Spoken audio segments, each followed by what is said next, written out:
reason that we never did anything with. And my mother hated the dog because it made a mess. Yeah. But, you know, you grew up in New Jersey, right? I grew up in Williamsburg, Virginia. Oh, I did not know that. Yeah, I Okay. came here it was the first year at UVA when I arrived.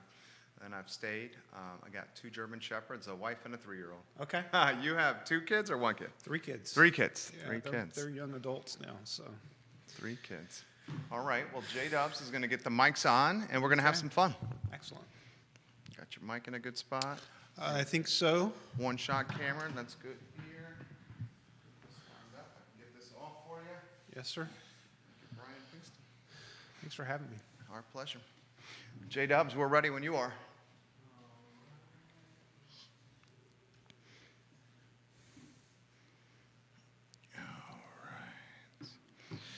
Guys, we'll start the show in a matter of moments. If you could like and share the show, just let us know. That would mean the world to us. Judah Wickhauer is our fabulous director. I see the fine folks in television news watching the program. Welcome, friends, to the I Love CVille show. We're going to spend about a half an hour with the good man, Brian Pinkston, on the program. Ooh, the newspaper. Welcome to the program. Here's an opportunity to get to know a candidate running for city council. November 3rd is a very, very, very important election. In fact, before we get to the general election, we have a Democratic primary on the very near horizon. And folks, some monumental items on the agenda for the freshly minted council. We have school reconfiguration, the parking garage, the streetscape on West Main. We got to figure out this budget out of COVID. Brian Pinkston, we'll talk with him here on the I Love CVille show. Judah, we're ready to rock and roll, and I see the viewers ready to see Brian Pinkston here. Yes, sir.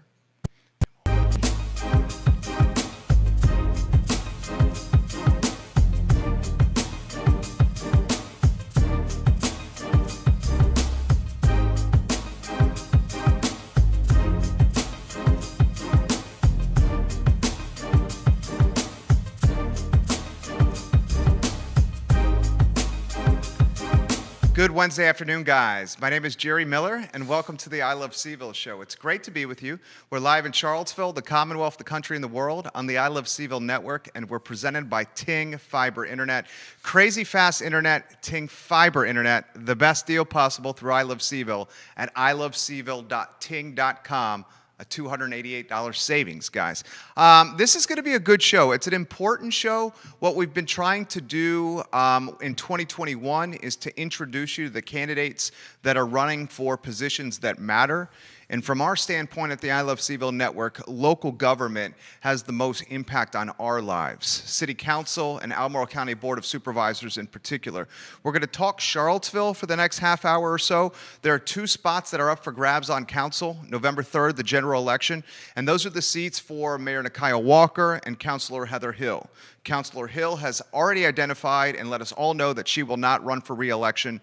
Mayor Walker has said she will run for re-election. She has said she will not run for re-election. If I'm reading the tea leaves correctly, she will be back in the mix, most likely, without question, as an independent. However, that means we have a very competitive Democratic race. We've introduced you to some candidates already, including the breaking news that Carl Brown is in the mix, that Yaz Washington is in the mix, news that we broke here on the show. Juan Diego Wade and Brian Pinkston also in the mix for 2 spots. Judah Wickhauer is our director. Why don't we go to the studio camera and welcome Brian Pinkston, just one of the very kind, good people here in Charlottesville. Brian Pinkston, good afternoon. How are you? I'm very good. Thank you for having me. I really appreciate it. It's always good to be here. It's our pleasure. Yeah. Thank you for coming. Yeah, you do such a great service for the community, so thank you for that. Thank you for saying that. Brian Pinkston, students in the city, in school, what do you think? Yeah, I think that I'm glad that my children are young adults and not in school age, which is not a very good answer, I suppose. But I think that I was on the downtown mall yesterday with Juan Diego, and people were coming up and talking with him about the decision. And I just know that the school board has had to really weigh this, and it's been hard. That's why we elect school board members, so that you've got parents and family and folks involved who can weigh in on this. That's why having an active participation in the school board meetings by parents is so valuable. I was at a petition signing event on Saturday that the Democrats are having. You've got to get 125 signatures on a petition to get your name on the ballot. So anyway, the Dems were hosting something on Saturday, and what was really cool was to see all the new potential school board members. So they're just cutting their teeth. They're interested. They're concerned. I'm sure that they disagree with some things that the school board has done this year, but the main thing is that they're putting their name in the hat to make their voices heard. So I was really impressed with that. You got some really strong, good candidates stepping up. How about as a dad? You mentioned off air before the show, a father of 3. How about as a dad with the kids in school? I mean, just as a parent. Yeah, I think that it's probably been past time for the kids to go back to school. That would be my sense from the reading that I've done. Again, yes, my kids are, they've been able to do virtual school. My youngest is in PVCC. My oldest is going to school at a school over in Rome, Italy, actually, but he's doing his work from my couch. But with the students, that particularly for students that are less privileged, African American students that perhaps are poorer, having that face-to-face time with teachers is really important. I realize there's so much to weigh with the teachers, and vaccinations and so forth. I also know that the CDC, and particularly with the administration we had before, one we have now, there was a lot of mixed signals in terms of direction that was given. I mean, how do you have a classroom and people keep 6 feet away from each other? So all of that is to say that I think that the democratic process, when we have a school board that's represented by parents, that's where people need to make the call. And I guess for me, I would have made the call a little earlier, but it's easy for me to say. Well, I respect that. I'm from your camp as well. I think the numbers back it up. Yep. That's not to say that we're not supportive of teachers. We understand, or we try to understand, the plight of teachers. Yep. Which they're certainly heroes. Yep. As a father myself, I'd love to see my little boy around other kids learning as well. Right. Such a precarious position, such a tough decision. One of the things I learned in 2020 is that everyone's right was unique to them. Yeah, that's right. What are your thoughts? Yeah, I think that's so true. Yeah, particularly in the city. It's interesting when I was knocking on doors 2 years ago, the city is full of people with big hearts and big brains. There's a lot of bright people here, a lot of opinionated people, and usually when you talk with them, they're able to give very good reasons why their particular case makes a lot of sense. And one of the things that I would note as I walked through the city is I would talk to one person at one house, and their neighbor a few houses down had a completely different, it was like a little mini universe.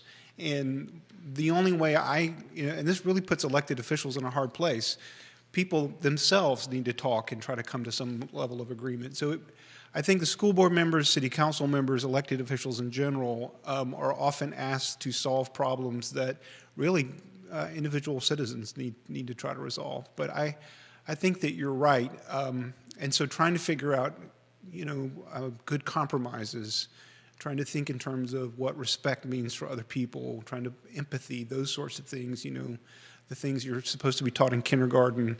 I just think that that's so important. I've been very grateful at the national level, at the federal level, that we're getting some very clear statements, things that should not have been like controversial, like consistent mask wearing and things like that, and social distancing. So that I think that's going to make a big difference, honestly. So I'm optimistic. You have every media outlet in town watching Cool. you here. I'll throw this to you. Vaccine distribution, Blue Ridge Health District, how you thought it's gone, vaccines and creating consumer confidence, which is something we certainly need to stimulate the economy. And also, have you had an opportunity yourself to get the vaccination?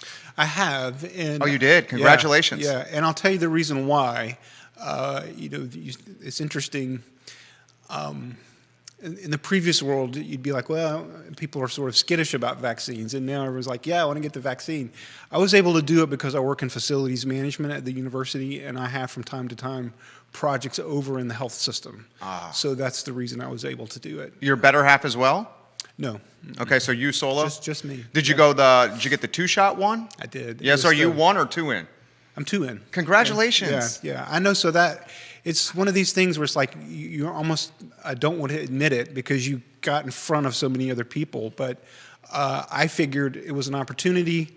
I do work in context Sure. around patients from time to time, and I also want to do my part to build herd immunity. I'm like, if I've got a shot to get it, and no pun intended, I'm going to take it. I think you did the right move, right? yeah. I can understand why you feel bad because, frankly, you're a nice person, Yeah. and you don't want someone else getting you getting the shot that Yeah. could go to someone else. Sure. What do you make about the vaccines and how they've been distributed around the town? And then the second part of the question is, can they create the consumer confidence we need to help the industries we love, like restaurants and hospitality and music? Because Brian, we both know that restaurants, hospitality, and music are the fields or the spaces that help create the diversity for Charlottesville. Right.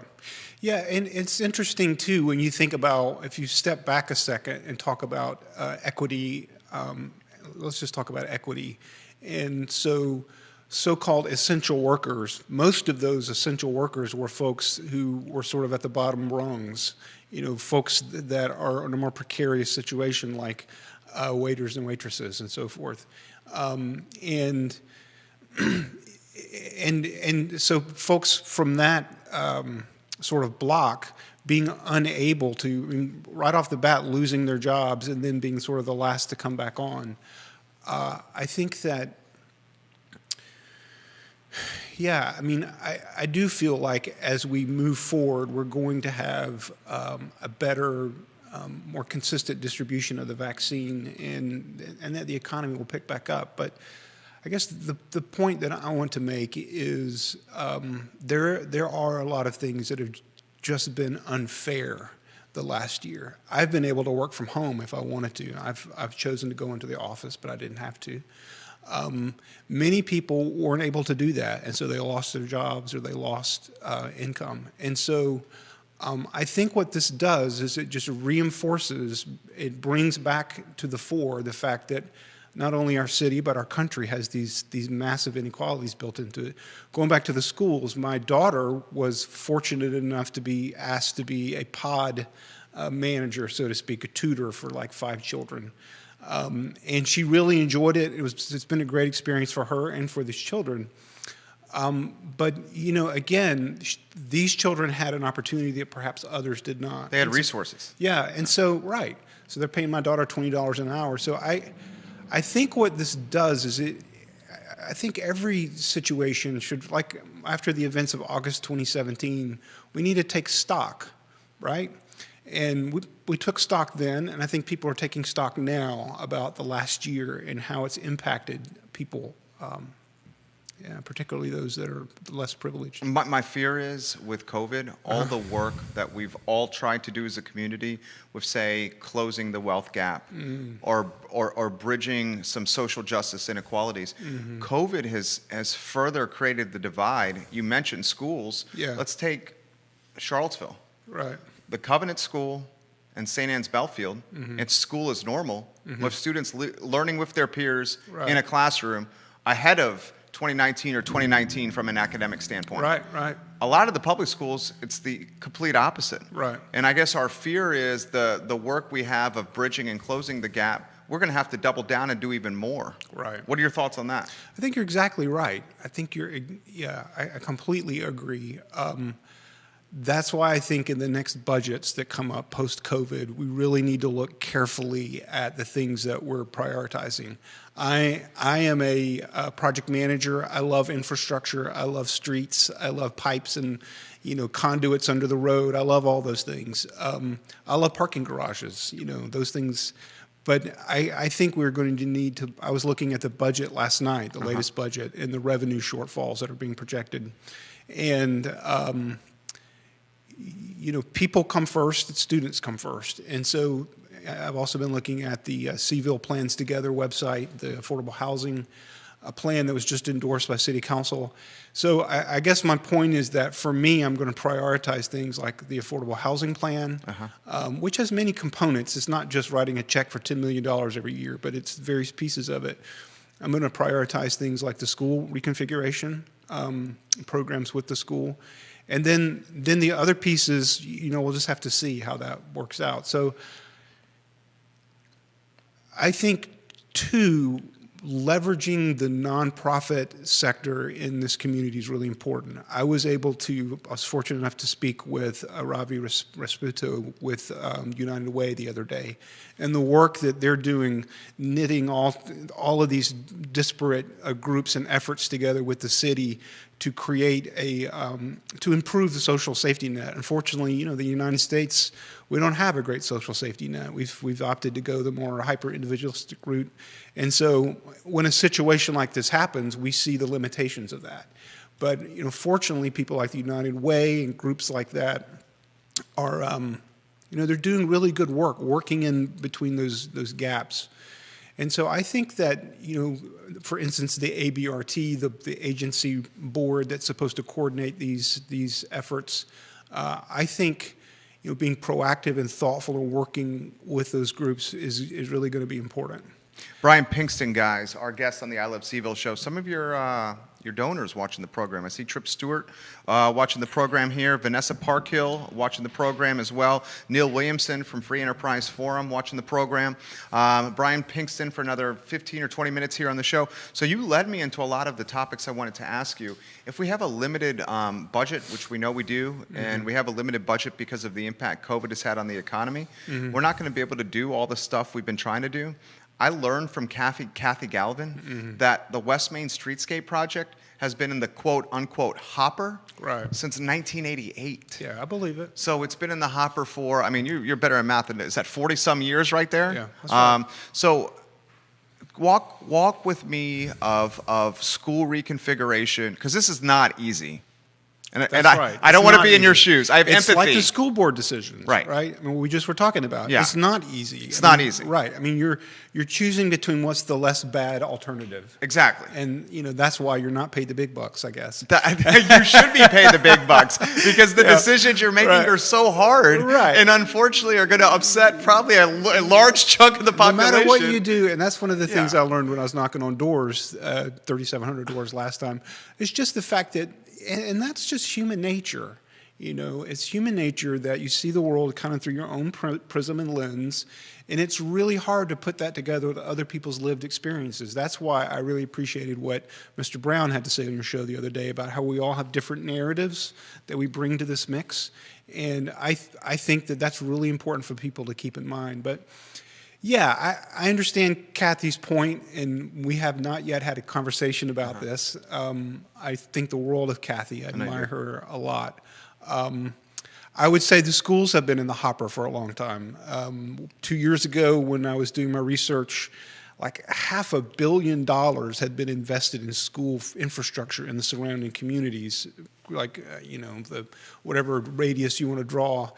Around Charlottesville in the last decade. And we've done, we maintain our schools, but I think that's just nuts. I think that the plan that's been put forward by the school board is a robust, reasonable, thoughtful way. It addresses the issues with the buildings themselves. They're old. And it also is thoughtful about issues like equity and how you minimize transitions and how you, it's very, I think, student-centric.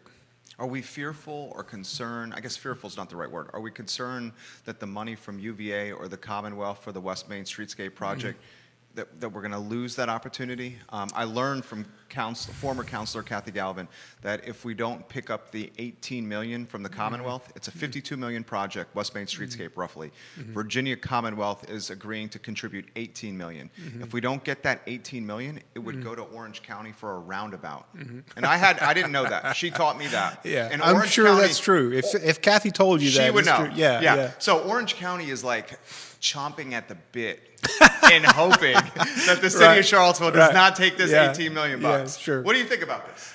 Well, I think, the folks from Orange County, when they come to Charlottesville, they need to identify, if they're going to, I'm just kidding. No, I think that I have not looked into the details of all of those things, and this is where I'm going to sort of say I need to think about it more.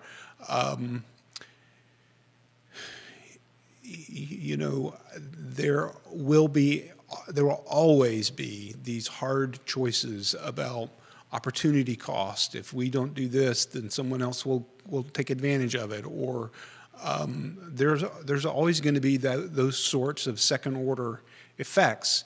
I'm not sure the fact that we lose money necessarily, what direct implication that has on affordable housing proper per se with us at this moment, for instance.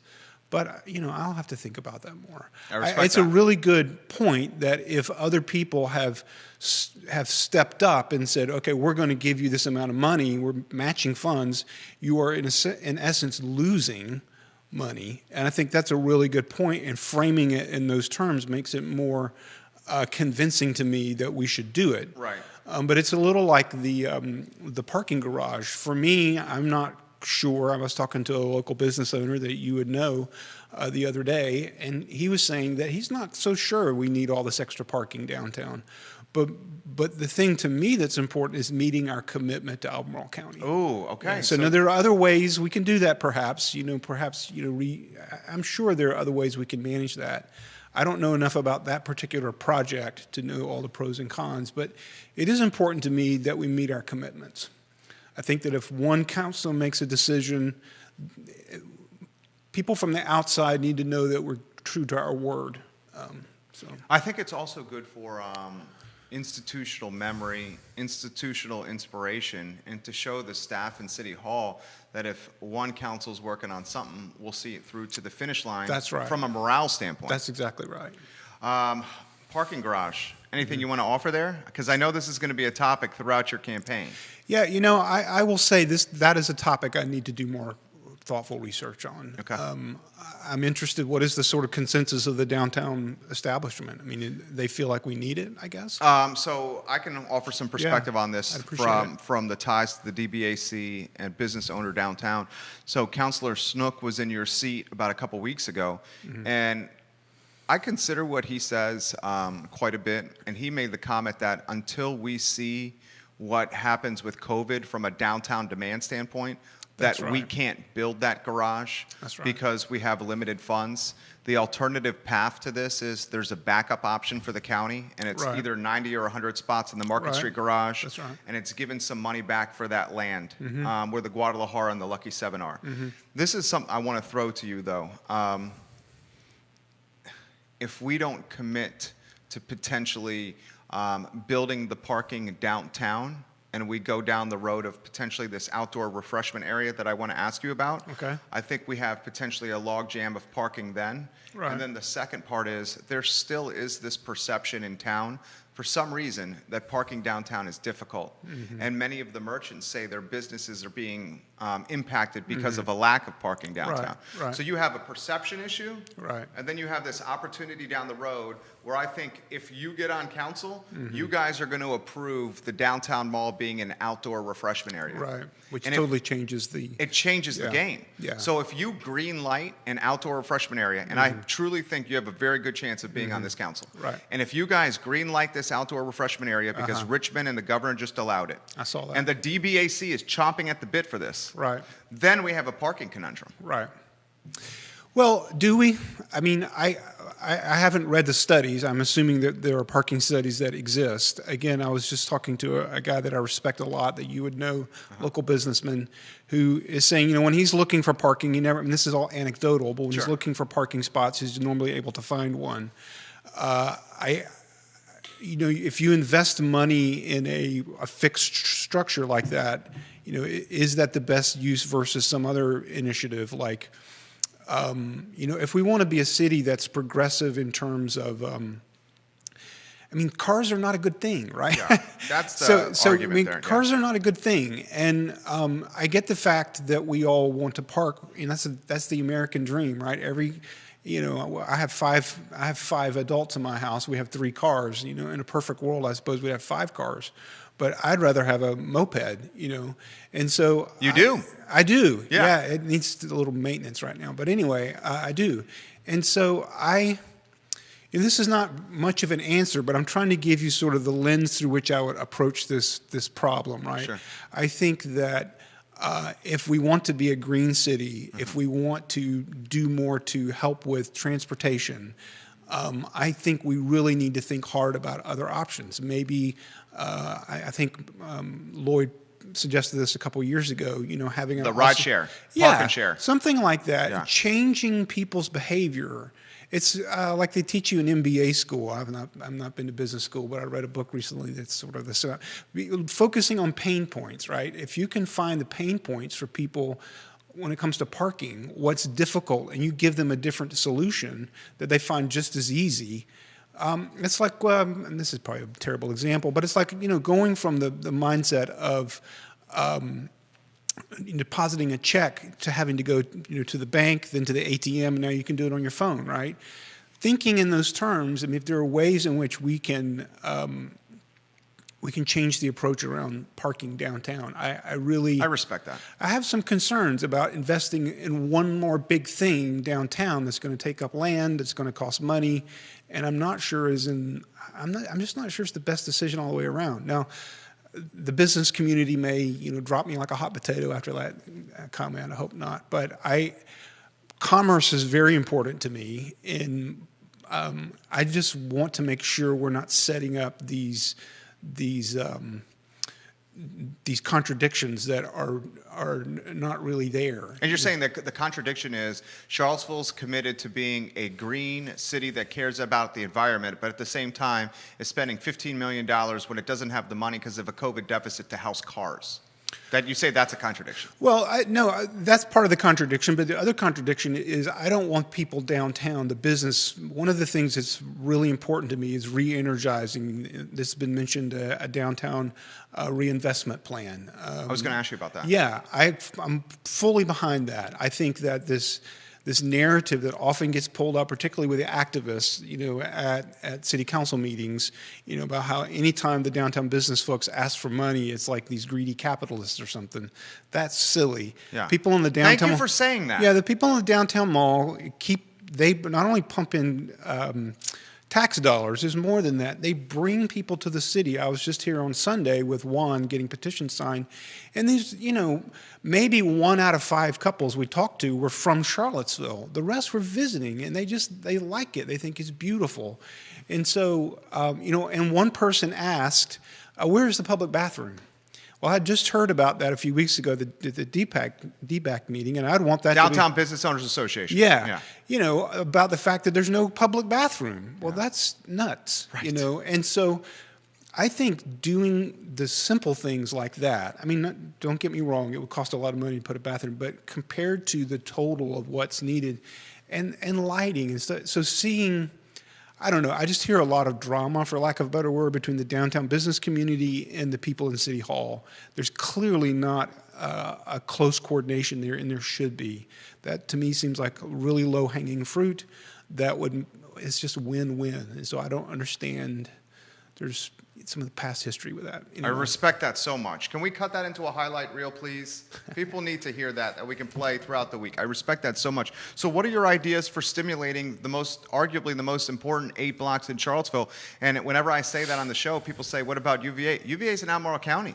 The most important 8 blocks in the city of Charlottesville are the downtown mall. How do you stimulate them? Because I walk by them. I've been here since 2000, Brian. Yeah. We have a 25% vacancy rate. Yeah, right. And in a healthy economy, the vacancy rate's below 1%. Right. So we're over 25x where we're supposed to be. Right. Yeah, I think that, and this is sort of an intangible thing, but doing everything I can to change the sort of conversation from one of opposition. 2 years ago, one of the first people I went to talk to was Joan Fenton. And then, 2 years later, I'm sitting in the DBAC meeting, and the same sorts of concerns are coming up, and I found it very frustrating. And so I don't know how to I think those larger questions about vacancies and so forth are going to that's more of a long-term thing that will rectify itself. I think sometimes, one of the good parts of COVID is it's taught us how to work remotely, and maybe we don't need to build as many parking decks or office space that's just sitting empty. So if the world has truly changed fundamentally in that way, that's not a bad thing. But the core to me is having a vibrant a commercial center. And I think that having some anchoring buildings like the Code building downtown, I was speaking with some folks about that the other day. I think, those are great things. And those owners are going into this really is remarkable. The sense I get is they're going into this with the community in mind. They're not like trying to just, take advantage. Yeah, So- Joffrey Woodruff, guys, is the vision behind the Code building, the former Ice Park. Code is an acronym for Center of Developing Entrepreneurs. That building comes to market soon. It's going to house Joffrey's portfolio of businesses, among other things, and the hope, fingers crossed for us downtown, that a couple hundred people in this Code building will help stimulate the 8 blocks that is the Charlottesville Downtown Mall. Vanessa Parkhill, Kelly Lewis, enjoy what they're saying. Quentin Beckham, who's the president of the Charlottesville Albemarle Association of Realtors and a good friend of this program, says, hello, Brian, with 2 exclamation points. He's a good friend of mine. Yeah, Quentin Beckham is Yeah. A-plus people. Yeah, we he love is. you, Quentin Yeah. Beckham, QB on this program. Yeah. All right, so I guess I'll throw this to you. Kind of a pointed, wow, you're very popular. You got more questions coming in here. I'll get to this question that was just texted to me here. So do you say yes? Would you vote, if you're elected, okay, would you vote yes for the outdoor refreshment area for downtown? Well, I mean, it's like all things. If you ask a question in a vacuum, the clear answer is yeah, obviously. I would like to know more about it. Sure, I'd like some more context. But it certainly seems, particularly if the governor is on board with it, it seems like a no-brainer situation. I think that we would need to be thoughtful about the implications. I mean, if you're going to have that, then maybe you really do need some extra bathrooms. And maybe you do need to invest in lighting and the things that I continue I think you to. guys could monetize this. Well, yeah.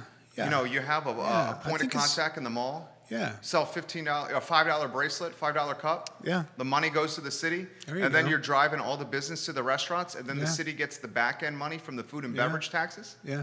Yeah, I just think it's a win-win. I mean, there's obviously things we need to think about, and I would want to know what those are before I signed off. But on the face of it, prima facie, absolutely. It seems like a really great idea.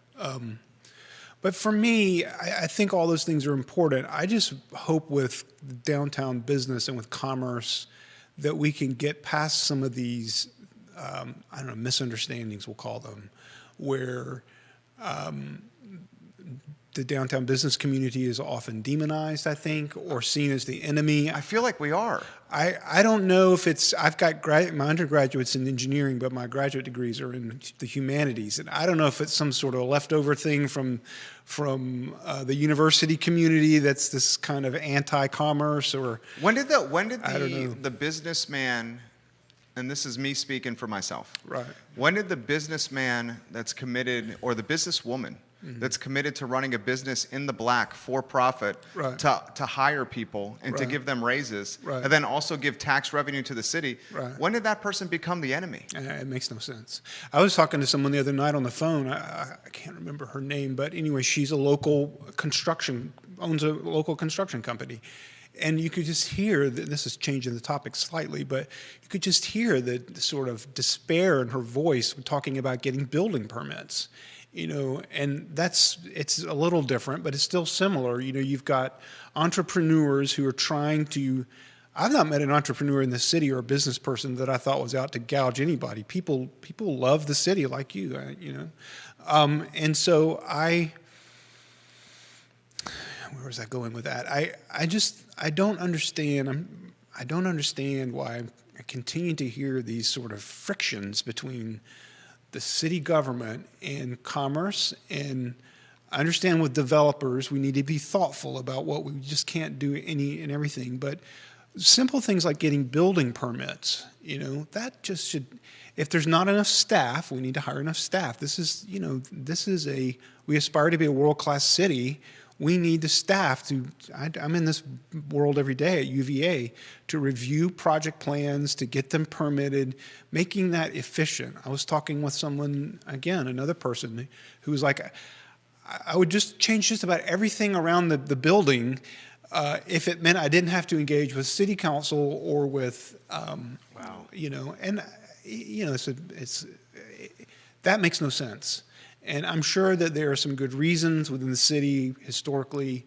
I'm not trying to throw anybody under the bus or be harsh, but I really think we need to, when we talk about what it means to be progressive, I think we need to bring back the notion that competency is a progressive virtue.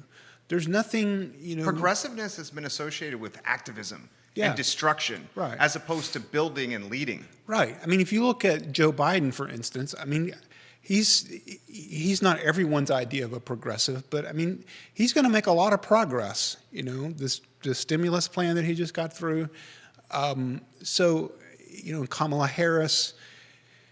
And so, yeah, I agree with you, and I care about progressivism. I mean, I grew up in the South. I grew up very politically and religiously conservative. I'm now vice chair of the Democratic Party in the city. I care about progressive values, but it's one thing to talk, and activism has its place. I see activism as like the voice of our conscience saying, hey, you need to think about housing. Hey, you need to think about policing. Hey, you need to think about the environment. But your conscience is very important, but you've got to put your conscience together with, okay, what makes sense? How do we get from here to there? I don't know if that analogy That makes makes some perfect sense. Yeah. And I love what you're saying here. And I'm going to ask you a tough question. Okay. Does activism deserve a spot on council? I think when you put on a different hat. What does that mean? Right. So I think that when people vote you into office and you have submitted yourself in a way to the will of the people, and said that I'm going to lead not just for a certain subset or not just for a certain perspective, but for the overall good of the community, then that does not mean you shouldn't advocate for, that you can't use maybe this is not the right term, the bully pulpit. It doesn't mean you can't be vocal. And Your influence. You should. But there comes a point where you have to set that, I think, into a box and say, okay, this box, this is important to me, but it's one thing among many. And I tell you who I've been just impressed as I can be with is Michael Payne. Michael is Democratic Socialist. He beat me 2 years ago, and he's an activist, community organizer. But I'll tell you, in the conversations I've had with him, I've just been impressed with he's made the switch. He understands why it's important to have a strong city manager. He understands the importance of having good staffing. He used the phrase, personnel is policy. Well, that's right. That's business 101. If you don't have, you can have really great, all kinds of great ideas and even have the money. But if you don't have the right people in place to execute them, it doesn't work. You brought up your assessment of Councilor Michael Payne. How about your assessment of the mayor, who's an opponent in this race here? And I've been very critical. And this is me. This is not you. I say this for a reason. Okay, I want everyone who comes on this show to feel safe. I'm not going to shock jock him here by putting him in a spot with a tough question on the mayor. I've said this, and people know who watch this show. I felt that there's a place for activism in the community, and we undoubtedly need activists in this community. But the place for activism in the mayor's seat, those don't go hand in hand. Right. I feel the mayor, the number one person from a perception standpoint in this town, should be leading the collective whole. Right. And not going into the New York Times and saying Charlottesville is an ugly to the soul kind of place. Yeah. This is my take. I'm not putting you in the spot here. Well, I would say that I agree with that. That's the simple answer. I agree with what you just said. If the mayor were instead a counselor, like a councilman That's different. Bellamy, Yeah. West Bellamy, then I would feel like a person in that position, even though they do need to think about the whole community, if they're in that position, then they do have more freedom. Yes. Right? But if you're the mayor, yes, this is a city manager form of government, so forth and so on. We realize that we don't have a strong mayor form of government, but there's a lot of informal, intangible power that goes along with saying you're the mayor of Charlottesville. And so even if an issue is deeply important to you, I think that I largely agree with you. You have to set that aside when you go into a meeting, and you have to, when you're representing the community, like you said with the New York Times. Now, I'm not here to beat the mayor. Sure, I understand. I respect the mayor. I know you do. I think, to be honest with you, I think that I see what she's done in terms of, her campaign motto was Unmask the illusion. Yeah, I think she's done a really good job of that. She is doing what exactly she said she would do. Right, and I think that yes, I think that the critique that she's brought has been overdue, and I think we all owe her our debt of gratitude for that. But it is one thing to critique; it's another to build, and I think she's built as well. Again, I'm not here to criticize the mayor, but I do think that you're right that the office of mayor is important, and you have to be very careful in mixing all of that up. And so what it's interesting. In this race, I'll be looks like the only, not a person of color, which is honestly for me concerning, because I don't want to be that guy that is like, I realize privilege is a thing, right? And I grew up in the Deep South, and I'm not black, I'm not a person of color, but I want to be deeply empathetic to those voices, right? And so walking into this whole thing, I want to be respectful to Yaz Washington and to Carl Brown, and obviously Juan Diego is my friend, and to the mayor in terms of their perspectives about the city. What I really loved about some of the things that Mr. Brown said on your program was this notion of different narratives. And he said, don't tell me what my narrative is. I think he was probably talking to the mayor. My narrative is I grew up in Charlottesville as a black man, and it was largely a positive experience, and I grew from it. And I have a different narrative, right? I came here, I'm the sort of quintessential, professional that came to town to get a graduate degree and stayed. And I want to be respectful of the fact that my narrative, my story has and can do damage to other people and their stories, and I want to just be thoughtful and empathetic and careful about that. At the same time, I think I do have something to offer. I think that a person with a project management background, I've got engineering and other graduate degrees, I think that I bring something to this space that will be valuable for city council. And I'm not going to, the fact that I do have privilege, or whatever the term of art is today, I'm not going to let that detract from that. I'm going to use that to advance those in the city who have the most need. It was a fantastic answer. Oh, thanks. Seriously. Yeah. Can you turn that into a highlight clip, please, Judah? No, seriously. You're very, we've had 5 or 6 conversations in front of cameras. You're very composed and relaxed and calm and confident. I appreciate you saying it. I like it. It's all my campaign staff back home. Hey, Isaac.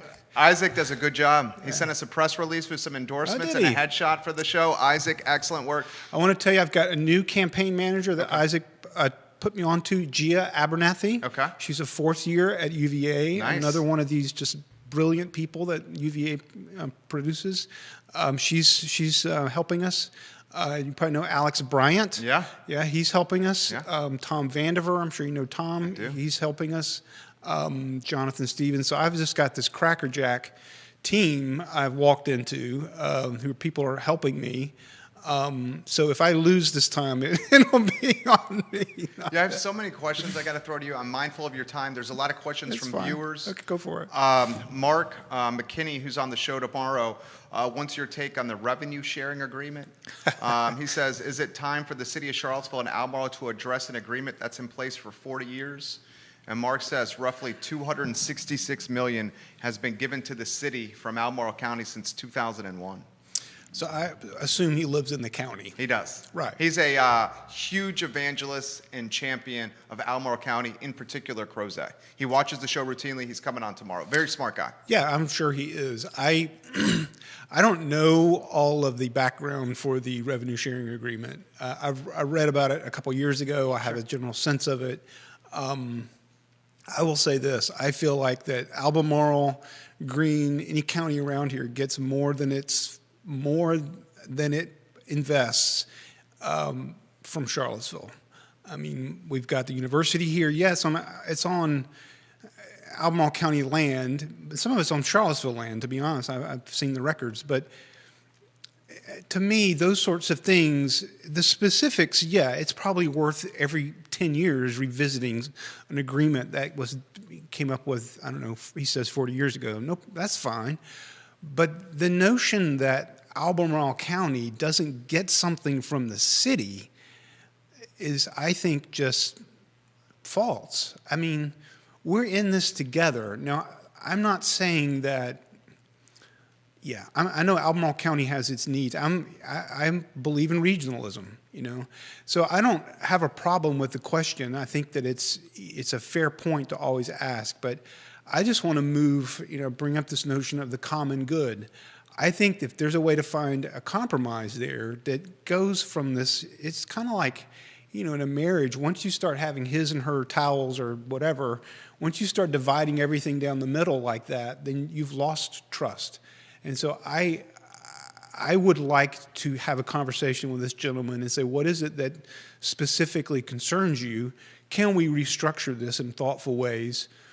But how do we think win-win? What is good for Albemarle County? I want to know what's good for Albemarle County, because what's good for Albemarle County would be good for the city too, right? So that was a good answer. Yeah, I mean, that comes up every few years, and my guess is that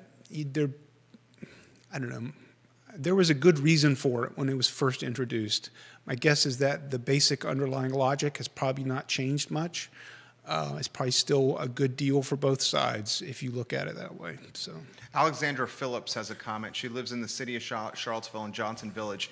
Jerry, I've watched this entire interview with Mr. Pinkston. Tell him I appreciate his empathy. Ask him this, please. When I watch the council meetings, I cannot get beyond the bickering to listen to what they're actually talking about.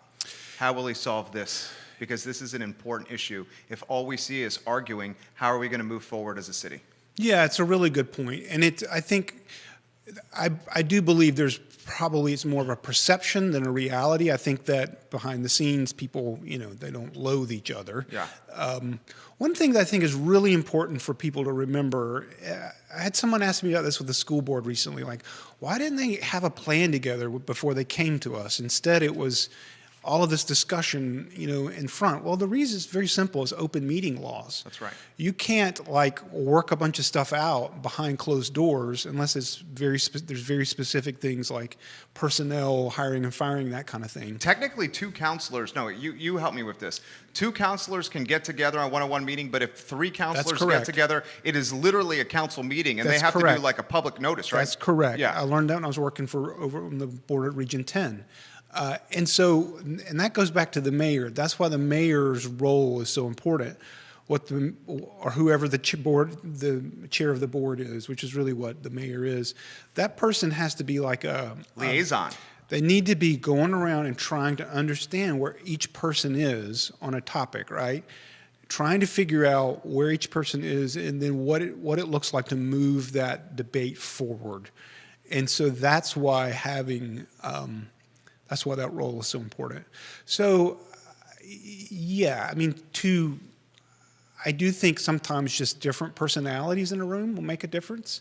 I think that if Juan and I, for instance, were to be successful, or Juan and Carl were to be successful, I think just their personalities and who they are, I think you'd see a different, really different thing. The same with me. If I was on, I prize consensus building probably more than I should. I think that it's really important for all voices to be heard. And so and the other thing too to keep in mind, I got to know Michael and Sina and Lloyd really well 2 years ago, right? I mean, we were in all kinds of forums and events together, and I won't say we're buddies, but I know them, they know me. I feel like we can work together without a problem. You've been fantastic. Neil Williamson sharing some content here. Check out the Free Enterprise Forum. He's got some reports that he's posting that could help with this discussion. He says, multiple folks have said they've enjoyed this discussion, including Grace, including Laura Navarez, including Spencer Burkett.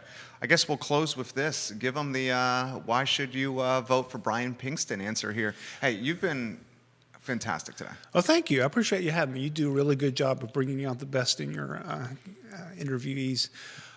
So I ran 2 years ago and lost by a whisker. Right.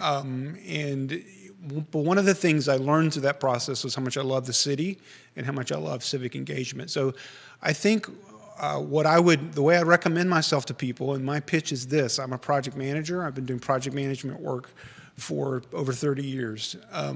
Project managers work in all kinds of different contexts, from manufacturing, I've worked to institutional, to construction, to whatever. And what project managers do is they put people, resources, and ideas together to get things done. It's all about managing stakeholders. It's all about trying to generate consensus, and I think that that's what I would bring. I also, two values that are very important to me are empathy and compassion. And so it's part of my faith, it's part of my philosophical view of the world, and so I would want whatever I do to go through that lens, and that's where I think equity is so important. So. Wish you the best of luck. Thank you. Kathy Galvin, I'll throw this to you. Kathy Galvin has offered to moderate a debate. I heard about that, yeah. If we would love to have you. Yeah, I'd love to be here. She would host it. It would be fair questions. I initially was going to open it up for everybody. And then I had somebody that I trust reach out to me, and they said, why don't we do the debate for the Democrats first? Because the primary the 3rd of June? The 8th. The 8th of June. Yeah. So we got to get through the Democratic primary first. And then I considered what this individual says. He watches the show, and I put it into play. So we'll do it for the Dems first, okay, and then open one up for the general election. Okay. How's the family? You guys doing well? Yeah, everyone's doing well. You know, I've got 3 young adults who are like ready to get their lives back in gear. You know, we've had a good time reconnecting over the last year, but. More family dinners than ever? Yeah, but you know, everyone's doing well. I'm very, very blessed. But like everyone else, we're ready for life to return to some level of normalcy. Amen. Brian Pinkston, guys, running for Charlottesville City Council. More with him as we get closer to June 8th. You can tell that he's just a kind, good person, Brian Pinkston. Judah Wighower is our director.